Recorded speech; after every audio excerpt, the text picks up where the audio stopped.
అందరికీ నమస్కారం. Welcome to it's you TV. ప్రస్తుతం మనతో పాటు ఉన్నారు అగస్త్య స్పిరిచువల్ ఆర్గనైజేషన్ వ్యవస్థాపకులు క్రియాయోగి ఆదూరి ఉదయ్ భాస్కర్ గారు. గురువు గారితో మాట్లాడి మన ప్రతి పండుగ వెనుకున్న శాస్త్రం ఏంటి, మనం ఆ రోజు పాటించే నియమాల వెనుకున్న కారణాలు, రహస్యాలు ఏంటో వివరంగా తెలుసుకుందాం. నమస్కారం గురుగారు. నమస్కారం అండి. గురుగారు, పంచదశ మంత్రం యొక్క విశిష్టత ఏంటి గురుగారు? అమ్మవారిని 3 రూపాలుగా కొలుస్తారు. బాల మొట్టమొదటి మంత్రాల్లో బాలా మంత్రం. ప్రతి తల్లిదండ్రి కూడా తమ యొక్క ఆడపిల్లలకి, మగపిల్లలకైతే సూర్యోపాసన, సంధ్యావందనం అసలు యాక్చువల్గా మనందరం ప్రతి మానవుడు కూడా భగవంతుడికి వందనం చేయాలి, అది సంధ్యావందనం. అందుకని ఆడపిల్లలకి పర్టికులర్గా ఈ బాలా మంత్రాన్ని ఉపదేశించాలి తల్లిదండ్రి, వాళ్ళు ఆచరించి. అందుకని దీని నామాలన్నీ కూడా ఈ లలితా సహస్రనామంలో వీటి విశిష్టత అంతా మూల మంత్రాత్మిక మూల కూటత్రయ కళేబర అని ఆ రహస్యం అక్కడ రాసింది అమ్మవారు. ఏది అమ్మవారు మూల మంత్రం ఏది? ఆ మూల మంత్రానికి దాని ముందు నామాల్లోనే వాగ్భవకూటైక స్వరూప ముఖ పంకజ కంఠాతట్కటి పర్యంత మధ్యకూట స్వరూపిణి శక్తికూటైక తాపణ్య కక్షదో భాగధారిణి అని అమ్మవారి యొక్క స్వరూపంలో ముఖభాగాన్ని ఐం బీజమని, మధ్యలో భాగాన్ని క్లీం బీజమని, ఐం క్లీం సౌం ప్రతి లలితా సహస్రనామ పుస్తకంలో వెనకాల రాశారు, చివరిలో కూడా బాలామంత్రం రాస్తారు. ఈ 3 బీజాక్షరాలతో ఉన్నదే బాలామంత్రం. మూలమంత్రం అంటే పంచదశి మంత్రం. అంటే బాలని మూలమంత్రం అంటారు. అంటే బేసిక్గా మనం ఆరాధిస్తున్నప్పుడు బాల అంటారు. కొంత బాలామంత్రాన్ని ఆచరించిన వాడికి పంచదశి మంత్రాన్ని మూలమంత్రం అంటారు. మరి ఈ పంచదశి మంత్రం ఏమిటి అంటే ఈ బహిర్యాగానికి లలితా రహస్య నామావళి. వేరే వేరే నామాలకిను లలితా సహస్రనామం బ్రహ్మ విద్య. ఎందుకు బ్రహ్మ విద్య అయింది అంటే ఇందులో 4 భాగాలు ఉంటాయి: బహిర్యాగం, అంతర్యాగం, రహోయాగం, మహాయాగం. అందుకని ఈ అష్టోత్తర నామాలు ఉంటాయి కదా, లలితా సహస్రనామ అష్టోత్తర నామాలు ఉంటాయి. ఇవి బహిర్యాగానికి గుర్తు. అంటే అమ్మవారి యొక్క బహిర్గతంగా ఆమెను గురించి వర్ణించిన నామాలు. రెండవది మంత్రం. ఆ మంత్రానికి సంబంధించినది పంచదశి మంత్రం. అదే త్రిశతి, లలితా త్రిశతి. 300 నామాలు ఉంటాయి. ఏంటి 300 నామా అంటే ఈ పంచదశి అంటే 15 బీజాక్షరాలు. క ఏ ఈ ల హ్రీం హ స క హ ల హ్రీం స క ల హ్రీం. ఇది గురుముఖత తీసుకొని పంచదశి కాబట్టి ఆచరించాలి. మామూలు వాళ్ళంతా బాలా ఆచరించుకోవచ్చు, లలితా సహస్రనామ పారాయణ చేసుకోవచ్చు. ఇవి ఏవైనా వేరే, ఈ త్రిశతి కూడా పారాయణ చేసుకోవచ్చు. కానీ మంత్రంగా మాత్రం గురుముఖత తీసుకోవాలి. ఎందుకంటే వాటి విశిష్టత తెలియదు కదా. ఇప్పుడు కా ఏ ఈ ల హ్రీం హ స క హ ల హ్రీం స క ల హ్రీం అంటే ఏంటి అర్థం? అందుకని విశిష్టమైన అర్థం ఉంటుంది. అది గురుముఖత తీసుకుంటే త్రిశతిలో అది వస్తుంది అన్నమాట. ఆ 300 నామాలు అంటే ఒక్కొక్క బీజాక్షరానికి 20 నామాలు రాశారు. 15 × 20 300. అది త్రిశతి అంటే మంత్ర విశిష్టత. తర్వాత రహోయాగం అంటారు. రహస్యంగా రాసింది అమ్మవారు. ఖడ్గమాలనే రహోయాగం అయిపోయింది. ఈ మహాయాగం, ఈ బ్రహ్మ విద్య అంతా మహాయాగం. లలితా సహస్రనామంలో మొత్తం అన్నీ ఉన్నాయి. అందుకని ఈ విధంగా ఈ పంచదశి మంత్రమే మూల మంత్రాత్మిక మూల కూటత్రయ కళేబర. అమ్మవారి యొక్క స్వరూపం శ్రీచక్రం. శ్రీచక్రం అన్న అమ్మవారి స్వరూపం అన్న ఒకటే. అందుకే లలితా సహస్రనామ పుస్తకాన్ని సార్ అందరికీ ప్రేక్షకులు చూపించిన అందులో మొదటి భాగం ఉంటుంది, వెనక వైపు చూపిస్తే శ్రీచక్రం ఉంటుంది. అందులో ఐం క్లీం సౌం, సౌం క్లీం ఐం అంటే అనులోమ విలోమ. అంటే మొదట మూలాధారం నుంచి ఆజ్ఞాచక్ర పర్యంతం 6 చక్రాలకి ఐం క్లీం సౌం, సౌం క్లీం ఐం లోపల భావించవచ్చు.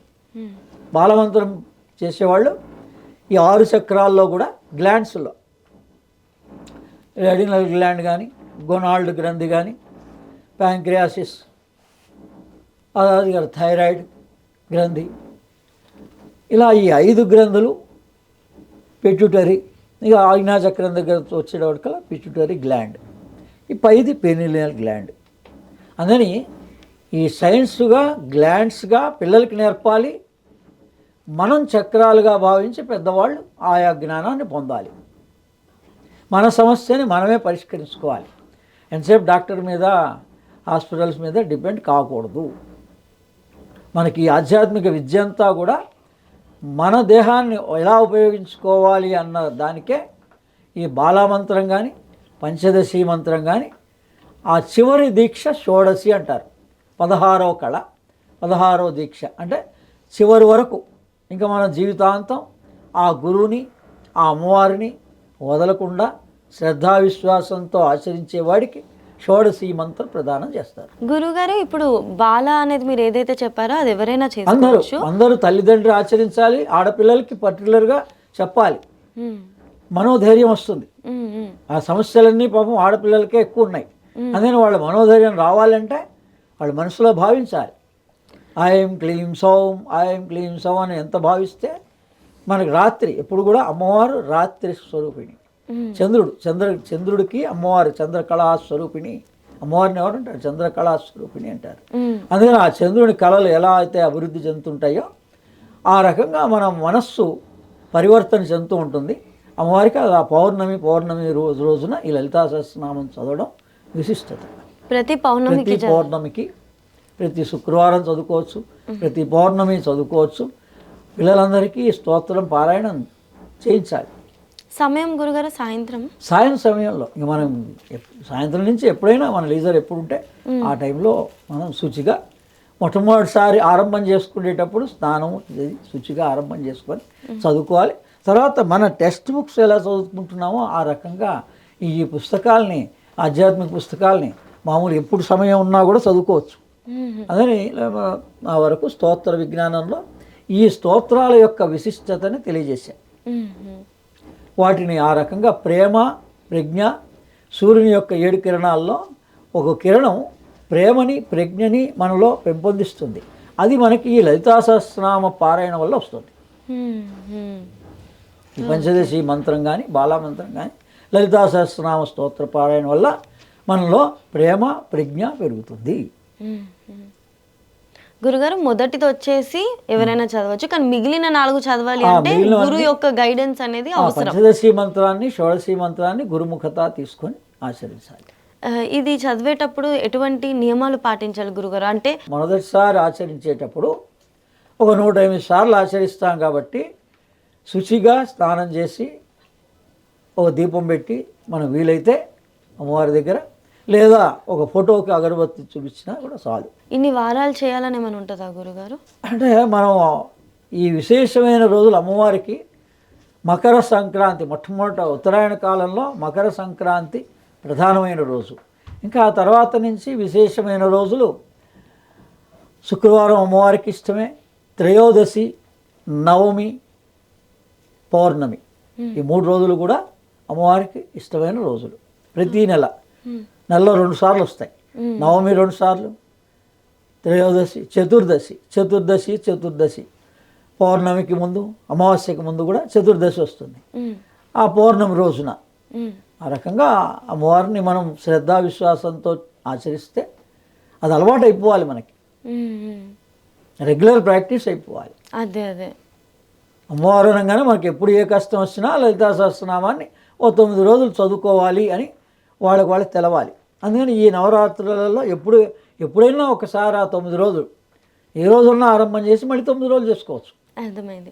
మనం ఎన్నిసార్లు చదివితే మనకు అంత మంచిది, కానీ 9 సార్లు చదివితే బాగుంటుంది. సార్లు ఒక పర్టికులర్గా రెగ్యులారిటీగా మనం కనుక చదివితే మనకే ఆ శ్రద్ధా విశ్వాసం కలుగుతుంది.